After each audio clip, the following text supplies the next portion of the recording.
लेकिन अक्सर राजनीति में पेचीदगी ये होती है कि आप जो सामने से देखते या सुनते हैं, असल में असलियत कई परतों के भीतर होता है। और इसका एहसास दिल्ली से दूर कोलकाता में बैठी सीएम ममता बनर्जी को भी हो रहा है। बीजेपी अगर महिमा मंडन कर इसके जरिए बंगाल की पहचान से खुद को जोड़ने की कोशिश में है, तो ममता ने बीजेपी की इस कोशिश में कमी निकालने की कोशिश की। और वंदे मातरम पर बोलते हुए पीएम मोदी ने इसके रचयिता बंकिम चंद्र चट्टोपाध्याय को बंकिम दा कहकर बुलाया, तो ममता बनर्जी ने इसे बंकिम चंद्र चट्टोपाध्याय का अपमान करार दिया और माफी की मांग कर डाली।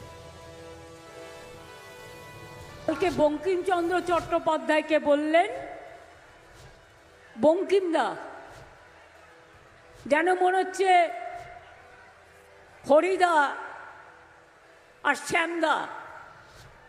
বঙ্কিমচন্দ্র চট্টোপাধ্যায় যিনি ন্যাশনাল সং রচনা করেছিলেন তাকে এইটুকু সম্মান দিলেন না। আপনাদের তো মাথা নিচু করে নাক্ষত দেওয়া উচিত জনগণের কাছে, তাতেও ক্ষমা হবে না। আপনারা অসম্মান করেছেন দেশের ইতিহাসকে, দেশের সংস্কৃতিকে, দেশের আন্দোলনকে।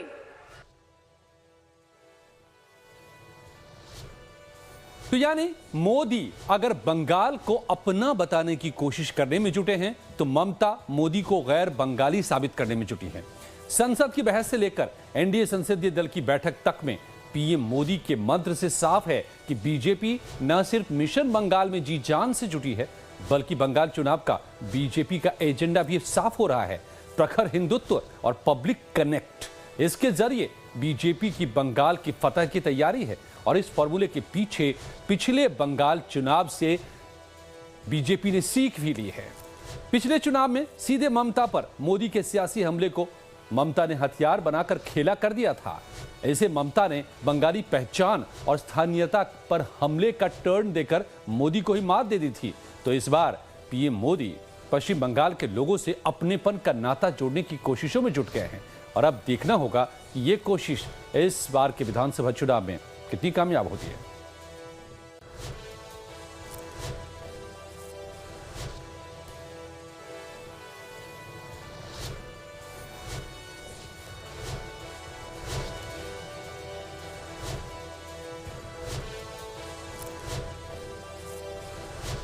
तो एसआईआर में लगे बीएलओ के मामले को लेकर के क्या ममता के खिलाफ दांव उल्टा पड़ सकता है? पश्चिम बंगाल में चल रहे एसआईआर में बीएलओ की मौत के मामले को उठाकर ममता बनर्जी चुनाव आयोग और बीजेपी पर हमलावर रही हैं। लेकिन चुनाव आयोग ने सुप्रीम कोर्ट में पश्चिम बंगाल में बीएलओ पर दबाव बनाने, बीएलओ को धमकाने और एसआईआर के काम में रुकावट पैदा करने की शिकायत की है, जिसके बाद कोर्ट का सख्त रवैया सामने आया है।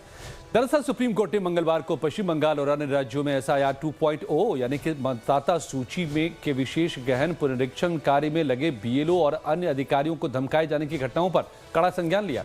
कोर्ट ने चुनाव आयोग से कहा कि वो ऐसी घटनाओं को सीधे उसके संज्ञान में लाए, वरना इससे पश्चिम बंगाल में अराजकता फैल सकती है। सीजेआई सूर्यकांत और न्यायमूर्ति जयमाल्य बागची की खंडपीठ ने चुनाव आयोग से मतदाता सूचियों के पुनरीक्षण के काम में राज्य सरकारों द्वारा किए जा रहे सहयोग की कमी पर गंभीर रुख अपनाने को कहा है।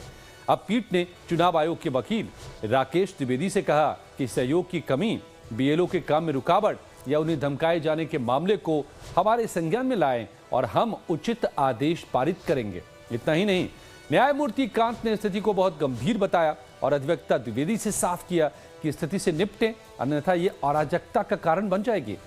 अब इसे लेकर जेडीयू के कार्यकारी अध्यक्ष संजय झा ने विपक्ष को सीधे सीधे निशाने पर लिया। कहा कि एसआईआर को लेकर राहुल गांधी बिहार की यात्रा कर रहे थे, क्या हुआ बिहार में? सुनिए संजय झा की बात। एसआईआर में तो राहुल गांधी जी बिहार में यात्रा कर रहे थे, तो यात्रा के बाद बिहार में कांग्रेस का क्या हाल हुआ नहीं देख रही है। इसी मुद्दा पे चुनाव लड़ने बिहार में गए ना, एसआईआर पे यात्रा किए और इसी मुद्दा पर बिहार में चुनाव लड़ने गए। 6 सीट पर सिमट गया कांग्रेस। तो आप समझ सकती हैं कि एसआईआर पे बिहार की जनता ने मोहर लगा दिया।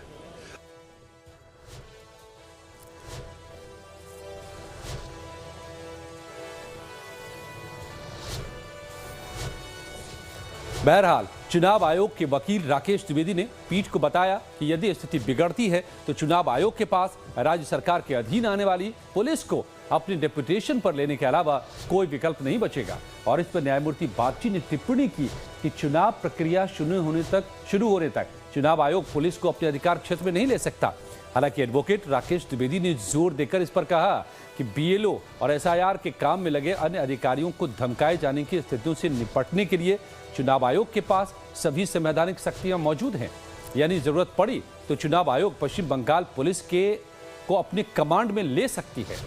तो दरअसल सनातन सांसद और अन्य याचिकाकर्ताओं की ओर से अधिवक्ता वीवी गिरी भी पेश हुए और आरोप लगाया कि बीएलओ को हिंसा और धमकी मिल रही है। उन्होंने चुनाव आयोग को उनकी सुरक्षा के लिए निर्देश देने की मांग की और इसी पर सुनवाई करते हुए सुप्रीम कोर्ट ने चुनाव आयोग को निर्देश दिया है कि वो तत्काल दखल दे, ये सुनिश्चित करे कि लोकतांत्रिक प्रक्रिया की नींव यानी कि मतदाता सूची का पुनरीक्षण बिना किसी बाधा और डर के पूरा किया जा सके।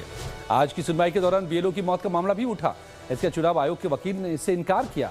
अधिवक्ता द्विवेदी ने पश्चिम बंगाल में तनाव के कारण बीएलओ द्वारा आत्महत्या करने की खबरों का खंडन किया और कहा कि 30-35 मतदाताओं के केवल 6-7 घरों के लिए ही बीएलओ को गणना का काम करना होता है एक दिन में, इसीलिए तनाव और आत्महत्या की बात गलत है।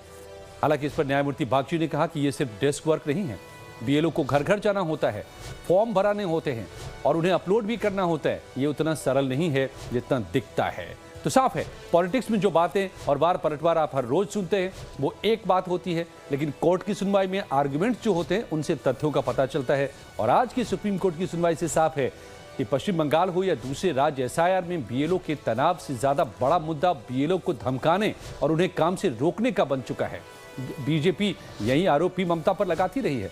तो अब देखना होगा कि क्या यहाँ हालात बदलते हैं या फिर सुप्रीम कोर्ट और इलेक्शन कमीशन की कार्रवाई आने वाले दिनों में सामने आती है।